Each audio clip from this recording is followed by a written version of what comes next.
A paz do Senhor a todos, sejam bem-vindos ao De Jovem para Jovem, uma iniciativa de explicar passagens bíblicas de uma forma simplificada. Se você não é jovem, mas gostaria de saber mais sobre a Palavra de Deus, você é muito bem-vindo aqui. Hoje, então, vamos ler sobre a temática do ordinário ao extraordinário. Bom, na Bíblia vemos vários exemplos de pessoas que o Senhor levou do seu ordinário até o extraordinário. São pessoas que estavam então vivendo seus dias a dias, então estava ali nas suas rotinas e o Senhor os levou então a viver o extraordinário.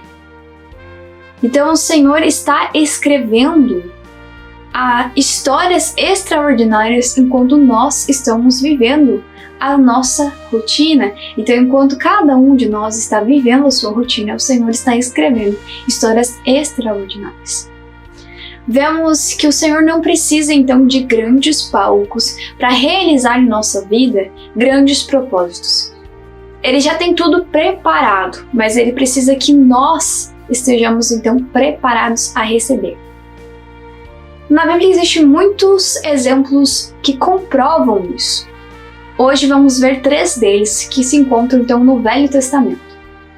O primeiro deles então é a história de Saul. Saul, que era um jovem da tribo de Benjamim e foi escolhido por Deus para ser o primeiro rei de Israel.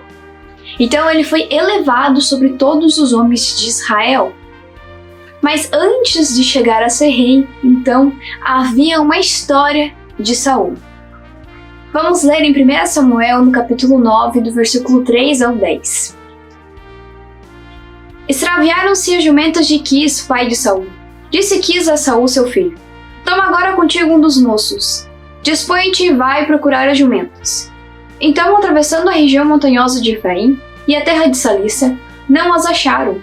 Depois passaram a terra de Salim, porém elas não estavam ali. Passaram ainda a terra de Benjamim. Todavia não as acharam. Vindo eles então à terra de Zuf, Saul disse para o seu moço, com quem ele ia: venha e voltemos, não suceda que meu pai deixe de preocupar-se com as jumentas e se aflinja por causa de nós. Porém ele lhe disse: nessa cidade há um homem de Deus, e é muito estimado. Tudo quanto ele diz sucede. Vamos-nos agora lá, mostrar-nos-á porventura o caminho que devemos seguir. Então Saul disse ao seu moço: eis, porém, se lá formos, que levaremos então aquele homem? Porque o pão de nossos alforjes se acabou, e o presente não temos que levar ao homem de Deus. Que temos? O moço tornou a responder a Saul e disse: eis que tenham ainda em mãos 1/4 de ciclo de prata, o qual darei ao homem de Deus para que nos mostre o caminho.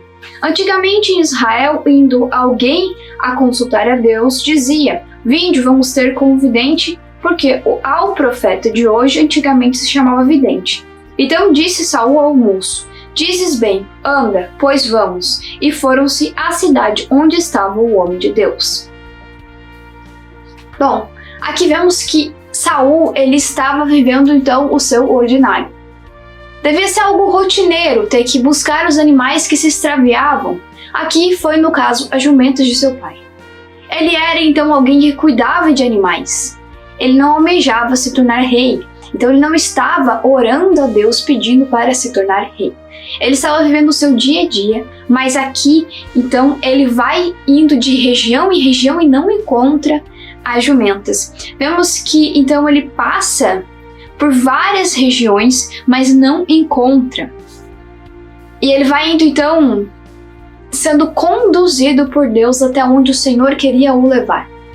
Quantas vezes então a gente chega nos lugares de porta em porta e as portas estão fechadas? Então vamos nos frustrando, mas eu não encontro a resposta que eu estou procurando. Mas o Senhor está nos conduzindo para aquilo que Ele já preparou para nós. E durante o caminho Ele vai nos preparando para receber aquilo que Ele nos tem preparado.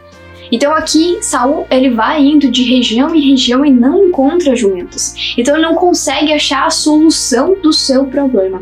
Até que o moço com o qual ele estava viajando diz: Vamos ao homem de Deus. Então ele apresenta a ele assim: talvez a resposta para o seu problema esteja em Deus. Você deveria ir ao homem de Deus, que ele nos dirá aquilo que precisamos. Então ele daria a resposta que ele estava buscando.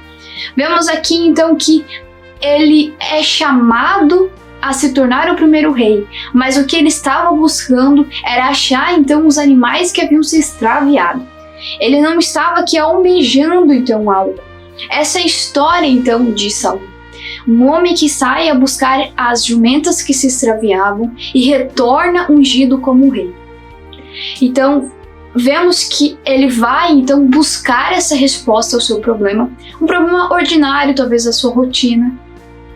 E ele encontra algo muito maior, porque o Senhor havia preparado para ele. Então ele buscava uma resposta para algo simples. Ele chega ao profeta e pergunta, ele quer perguntar sobre as jumentas, mas então o profeta o fala que havia tido a visão que ele se tornaria rei, unge ele e fala onde estão as jumentas, porque ele já sabia, era algo de Deus ele ter ido até o profeta Samuel. Então ele foi direcionado por Deus até lá. Vemos então que ele é levado até lá. Em todo o caminho ele é cuidado. Vemos então aqui o cuidado de Deus no nosso dia a dia. Deus cuida de nós no dia a dia. Então vemos que o Senhor vai cuidando dele em todos os lugares. E o Senhor nos leva a viver coisas muito maiores do que esperamos. Então o Senhor tem preparado para nós coisas muito maiores e melhores, mas ainda falta talvez de nós a preparação para recebê-los. Então não é que o Senhor está caprichando, preparando, já está tudo preparado. É sobre nós, então, estarmos aptos, prontos a receber isso. E aqui, então, é um caminho que a pessoa vai indo, até chegar lá. Até chegar naquilo que o Senhor preparou para ele. Nesse caso, Saul, então, havia para ele preparado a unção de se tornar rei. Vemos também algo muito interessante na história de Saul. Ele foi um rei, primeiro rei de Israel, ele foi colocado acima de todos os homens, mas ele perdeu tudo por ter desobedecido a Deus. Vemos duas passagens nas quais ele desobedeceu a Deus. Ele sacrifica, então, quando o profeta Samuel se demora a vir a sacrificar, então Saul, ele vai e sacrifica, e ele ainda tenta se justificar, afinal ele é um rei. Ah, mas você demorou a vir, por isso eu fiz isso. Ele não reconhece que errou. E quando o Senhor manda ele então exterminar todos os animais que ele havia conquistado de um povo, e ele mantém os animais e leva consigo e tenta justificar que fez isso, pois era para sacrificar para Deus. Então em nenhum momento ele se reconhece como alguém que foi desobediente. Ele então se vê como alguém que pode argumentar com Deus, e isso que então o leva à sua queda. Ele foi honrado, colocado por Deus acima de todos os homens de Israel, mas a sua queda vem por desobediência. Então vemos aqui em 1 Samuel 13:13, então disse Samuel a Saul: procedeste neciamente em não guardar o mandamento que o Senhor teu Deus te ordenou, pois teria agora o Senhor confirmado o teu reino sobre Israel para sempre. Então ele perde o reino por causa de desobediência. Então o Senhor havia dado para ele muito além do que ele estava buscando. Eles buscavam uma resposta de onde estavam as jumentas, e o Senhor o transformou em rei. Mas ele desobedece a Deus. No segundo ponto, vemos em 1 Samuel 15:7-11. Então feriu Saul os amalequitas, desde Ravila até Assur, que está defronte do Egito. Tomou vivo Agag, rei dos amalequitas, porém a todo o povo destruiu a fio de espada. E Saul e o povo pouparam Agag, e o melhor das ovelhas e dos bois, e os animais gordos, e os cordeiros, e o melhor que havia, e não os quiseram destruir totalmente, porém toda coisa vil e desprezível destruíram. Então veio a palavra do Senhor a Samuel dizendo: Arrependo-me de haver constituído Saul rei, porquanto deixou de me seguir e não executou as minhas palavras. Então Samuel se contristou e toda a noite clamou ao Senhor. Então vemos aqui no topo, no cabeçalho desse capítulo 15, que fala sobre a desobediência de Saul e a sua rejeição. Então imagina aquele que foi constituído por Deus como rei, agora ser rejeitado por Deus. E o pior é que ele perdeu o reino, mas ele perdeu a presença de Deus. O quão triste é perder a presença de Deus, não sentir mais essa presença maravilhosa de Deus em nossa vida. Então alguém que antes tinha a presença de Deus agora perde tudo. E o que a gente aprende com isso então? Que Deus tem o melhor para nós. Ele pode nos dar tudo. O extraordinário dele é incrível e ele pode fazer na sua vida. Mas se a gente vier a desobedecer a ele, ele nos tira tudo. Pois ele é fiel com aqueles que são fiéis e obedientes a ele. Então vemos que o Senhor deu a ele muito além. E ele perdeu tudo. Então aqui é um ensinamento que o Senhor nos leva a coisas extraordinárias, mas ele também precisa que nós sejamos fiéis e obedientes a ele. Ele dá os mandamentos e ele quer que a gente siga. Então é isso que aprendemos com a história de Saul. E segundo, vemos Davi. Então após a desobediência de Saul, Davi é ungido como rei. Davi era então aqui um jovem, o caçula da família de Jessé. O seu pai, quando o profeta Samuel chega à sua casa, o seu pai não o considera como alguém que poderia ser rei. Ele vai chamando todos os filhos. Até que o profeta pergunta, mas não há mais nenhum filho seu? Pois para ele o caçula, o menor da sua casa, não poderia ser rei. Vemos essa passagem em 1 Samuel 16, do 1 ao 13.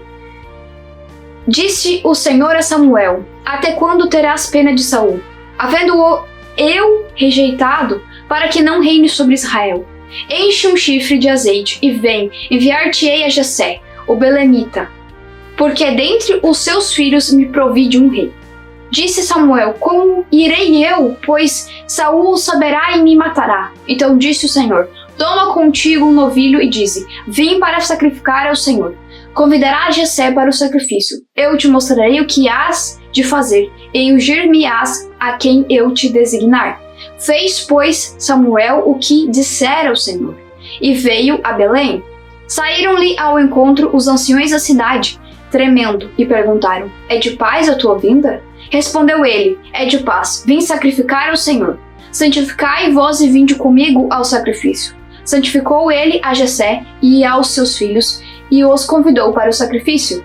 Sucedeu que, entrando eles, viu a Eliabe e disse consigo, certamente está perante o Senhor seu ungido. Porém, o Senhor disse a Samuel, não atentes para a sua aparência, nem para a sua altura, porque eu o rejeitei. Porque o Senhor não vê como o homem vê. O homem vê o exterior, porém o Senhor o coração. Então chamou Jessé a Abinadab e fez passar diante de Samuel, o qual disse, nem a este escolheu o Senhor. Então Jessé fez passar a Samá, porém Samuel disse, tampouco a este escolheu o Senhor. Assim fez passar Jessé os seus 7 filhos diante de Samuel.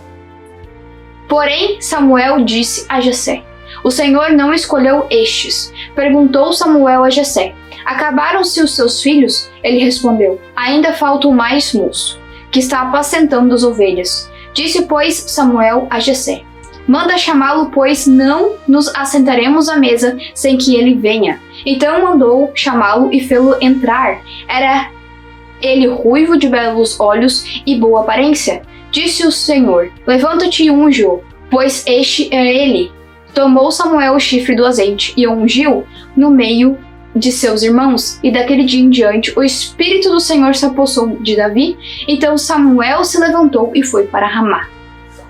Então vemos aqui que nem Jessé cogitou que seu filho, o caçula, poderia ser ungido como rei. Ele vai chamando cada um dos seus 7 filhos, mas não era aqueles que o Senhor queria, porque o Senhor não vê então como os olhos humanos veem. Ele enxerga além, ele sonda mente e corações. Então o Senhor conhecia Davi, ele ouviu no secreto e o escolheu como vir então a ser um novo rei de Israel. E é isso então que o Senhor faz aqui. Ele chama aquele que estava apacentando ovelhas. Ele não estava orando para ser rei, que queria ser um rei de Israel, que queria substituir a Saul, mas ele estava apacentando as ovelhas. Ele estava no seu dia a dia, cuidando das ovelhas. E o Senhor o viu no secreto e o levantou e o ungiu como rei. Então vemos aqui que ele não almejava, mas ele se dedicava no seu trabalho. Então na sua rotina havia dedicação. E o Senhor viu a sua dedicação. Então ele se dedicando todos os dias, e o Senhor o levantou e ungiu como rei. Então vemos que o Senhor nos vê no secreto e vê aquilo que fazemos, a nossa dedicação ao nosso trabalho, ao nosso estudo, às coisas da casa, e o Senhor honra isso. Em terceiro lugar, vemos então Eliseu. Em 1 Reis 19 ao 21 está escrito: Partiu, pois, Elias dali e achou Eliseu, filho de Safate, que andava lavrando com 12 juntas de bois adiante dele. Ele estava com a 12ª. Elias passou por ele e lançou o seu manto sobre ele. Então deixou estes os bois, correu após Elias e disse: Deixa-me beijar a meu pai e a minha mãe, e então te seguirei. Elias respondeu-lhe: Vai-te e volta, pois já sabes o que fiz contigo. Voltou Eliseu de seguir a Elias, tomou a junta de bois e os imolou, e com os aparelhos dos bois cozeu as carnes e as deu ao povo, e comeram. Então se dispôs a seguir Elias e o servia. Então aqui vemos o profeta Eliseu. Estava arando a terra como um lavrador comum, alguém que não almejava então ser um profeta. Ele fazia então o seu trabalho na terra, mas ele é chamado a se tornar então um profeta.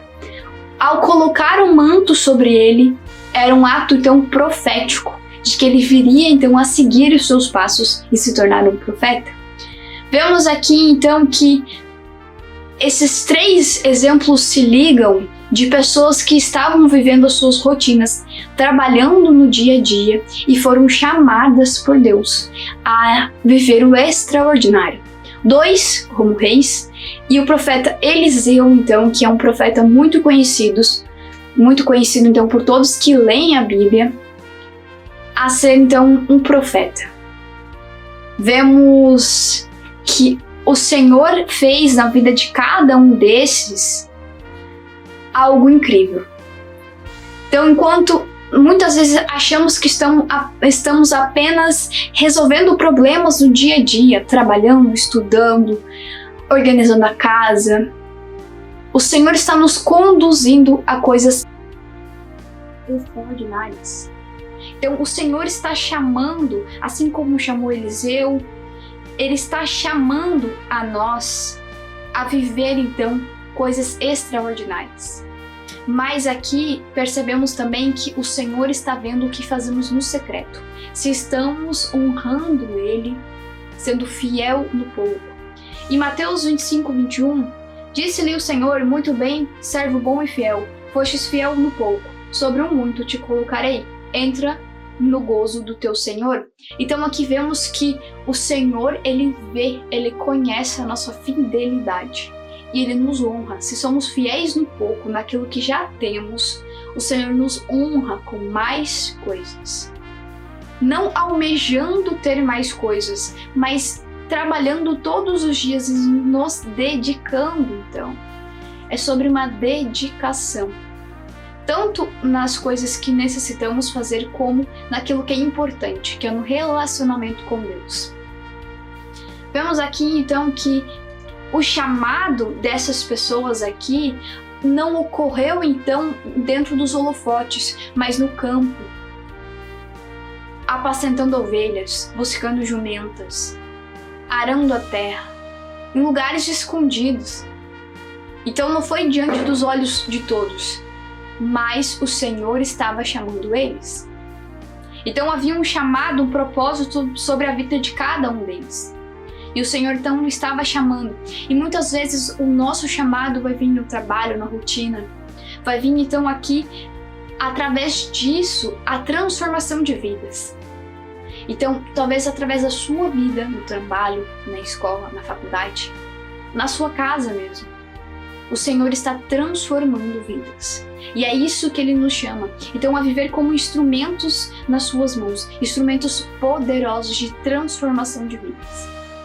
Vemos aqui que a gente vê todas essas histórias e consegue aprender, então, que o Senhor, Ele transforma esse cotidiano nosso em palco de milagres. Então, não sei qual o milagre que você está precisando, mas o Senhor pode transformar a sua vida. Basta você crer e pedir a Ele por um milagre. Pois o Senhor reconhece, Ele é misericordioso, Ele reconhece a nossa necessidade de milagre, de cura, de libertação, de provisão. O Senhor está atento a tudo. Vamos ler por último então em Romanos 12, 2. E não vos conformeis com este século, mas transformai-vos pela renovação da vossa mente, para que experimentais qual seja a boa, agradável e perfeita vontade de Deus. Então aqui é um chamado a uma vida de obediência e fidelidade a Deus, tendo em mente que a vontade dele é boa, perfeita e agradável. Então, tendo isso em mente, o Senhor pode nos levar, então, de viver do extraordinário a muito além. Então, aquele ordinário que você vive, aquela rotina, pode se tornar o extraordinário, algo que você nem imagina. Então, o Senhor pode nos levar a viver coisas extraordinárias, mas é viver uma vida de obediência e fidelidade, vivendo debaixo da vontade dele, pois ela é perfeita e agradável. Ela é incrível, a vontade de Deus para a nossa vida. São coisas boas que Ele tem para a nossa vida. Bom, espero que essa mensagem tenha falado aos vossos corações. Gostaria de agradecer então a todos que estão assistindo os vídeos. Que Deus abençoe a todos. E voltamos então no próximo domingo com mais uma temática. Até domingo!